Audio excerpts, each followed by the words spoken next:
ఓం నమ శివాయ. కుర్రో కుర్రు కొండదేవత అంబ పలుకు, జగతంబ పలుకు, అంబ పలుకు, సమ్మక్క పలుకు, సారలమ్మ పలుకు, వనదేవత ఓం శక్తి. జాయ్ సమ్మక్క సారలమ్మ వనదేవత ఓం శక్తి. జాయ్ అయ్యప్ప స్వామి అనుగ్రహం. ప్రజలందరికీ నమస్కారము. ఈ నూతన సంవత్సరం 2024 ఈ సంవత్సరమున ప్రజలందరికీ మనస్ఫూర్తిగా శుభాకాంక్షలు చెప్తున్నాను.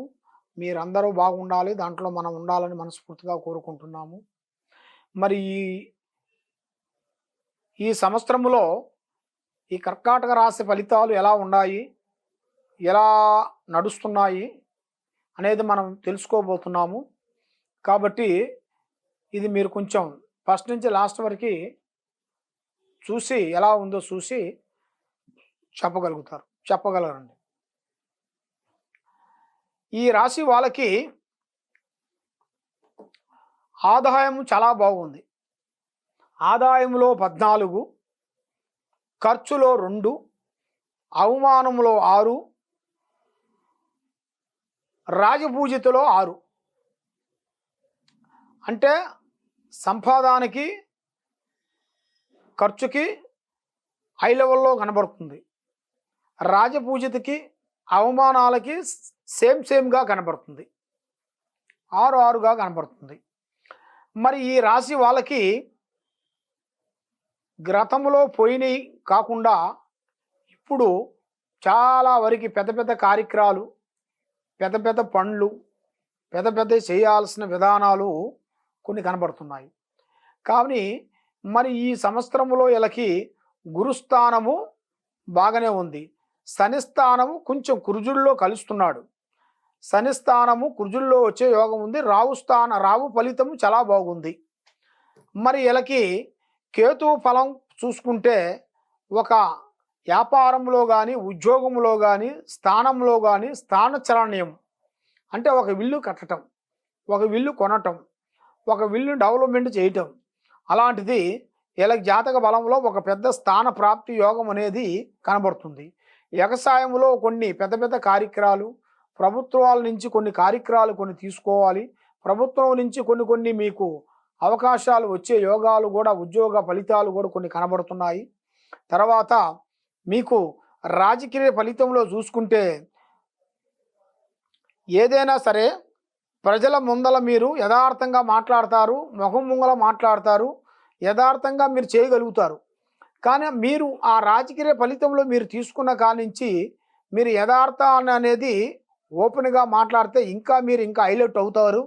అనుకున్న పనులు తప్పకుండా పూర్తి చేయగలుగుతారు, పర్వాలేదు. కానీ ఇప్పుడు టయాలు కొంచెం అనుకూలంగా ఉండలేదు. మరి విద్యారంగంలో అనుకున్న విద్య కానీ, ఆరోగ్య సమస్యల్లో కానీ కొన్ని సమస్యలు మీకు అవకతవకలుగా కనబడబోతున్నాయి. మరి మీకు ఆ అవకతవకలు లేకోకుండా మీరు పూజించాల్సిన భగవంతుణ్ణి పారార్థన చేసి ప్రతి బుధవారం రోజున శ్రీ అమ్మవారు సమ్మక్క తల్లి ఆశీర్వాదం తీసుకోవాలి. మీరు బుధవారం రోజున శ్రీ గణపతి పారార్థన చేయండి, గణపతి పూజ చేయండి. తప్పకుండా ఆ గణపతి పూజ చేస్తే మీరు ఏ కార్యక్రమం పోవాలనుకుంటున్నప్పుడు ఫస్ట్ మీరు ఆ గణపతి పూజ చేసి వెళ్ళండి. ఆ గణపతి పూజ చేసి వెళ్తే తప్పకుండా మీకు మంచి శుభ ఫలితాలు కనబడుతున్నాయి. మంచి భాగ్య భోగాలు, విధానాలు అభివృద్ధిగా కావాల్సినవి, వ్యాపార విషయాలు, ఉద్యోగ విషయాల్లో కూడా అభివృద్ధిగా పొందుతారు. మనసులో అనుకున్న ప్రయత్నాలు, ప్లానింగులు, ఆలోచనలు జయప్రదంగా అవుతాయి. కానీ మీకు ముఖ్యంగా శ్రీ గణపతి పారార్థన పూజ చేస్తేనే మీ మీద ఉండాల్సిన ఆ దోషాలు పోతాయి, మీ ఆరోగ్యాలు బాగుంటాయి, మనసు బాగుంటుంది, చేయాల్సిన కార్యక్రమం బాగుంటుంది. మీరు ఏ రూటుకు పోయినా కూడా తప్పకుండా ఆ భగవంతుడు స్వామి మీకు తప్పకుండా మిమ్మల్ని కాపాడి మీ మనసులో అనుకున్న కోరికల్ని తప్పకుండా అష్టైశ్వర్యాలు, భాగ్య భోగాలు, మనశ్శాంతి మీకు తప్పకుండా ప్రాప్తి కలుగుతాయి. కాబట్టి మీరు ఈ కిందగా పోయే నెంబర్ని సంప్రదించి మీరు ఇలాంటి సమస్యల్లో నుంచి ఎన్నో సమస్యల్లో మీరు బాధపడుతున్నారు. కాబట్టి మీకు ఎలాంటి సమస్యలు ఉన్నా కూడా ముఖ్యంగా ఈ సమస్యలు ఈ రాశి వాళ్ళకి స్త్రీ వల్ల కొన్ని సమస్యలు ఎదురయ్యేట్టుగా కొన్ని కనబడుతున్నాయి. దాంట్లో చాలా జాగ్రత్తలు తీసుకోవాలి.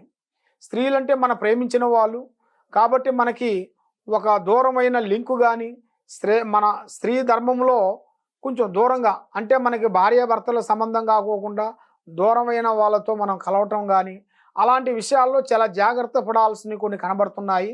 దాంట్లో కొంచెం జాగ్రత్త పడబోతే మీ జీవితం అధోగతి పాలై సికాకులో పడి 10 మందిలో ఒక మంచి గుడ్ నేమ్ని పోగొట్టుకొని పబ్లిక్లో మీరు ఒక చెడు మానవుడిగా నిలబడిపోతారు. కాబట్టి అలా ఉండకూడదు అనుకుంటే దానికి కొన్ని జాగ్రత్తలు కొన్ని తీసుకొని కొన్ని విధానాలు కొన్ని ఉన్నాయి. కాబట్టి మీకు ఎలాంటి సందేహాలు కానీ ఎలాంటి డౌట్ కానీ ఎలాంటి విధానాలు కానీ ఉన్నా కూడా తప్పకుండా ఈ కింద నెంబర్కి మమ్మల్ని సంప్రదించేసి చేస్తే తప్పకుండా మీకు ఎలాంటి సందేహాలు కానీ ఎలాంటి డౌట్లు కానీ మేము ఏదైనా పూజలు కానీ ఏదైనా సమస్యలు కానీ వ్యాపారంలో కానీ కుటుంబంలో కానీ వ్యవసాయంలో కానీ ఉద్యోగ విషయంలో కానీ మీకు ప్రమోషన్ విషయాల్లో కానీ ఏ సందేహాలు ఉన్నా కూడా తప్పకుండా మమ్మల్ని సంప్రదించండి. మీకు దానికి ఏం చేయాలో ఏ పోతే ఎలా బాగుంటుందో మీ జాతక బలాన్ని చూసి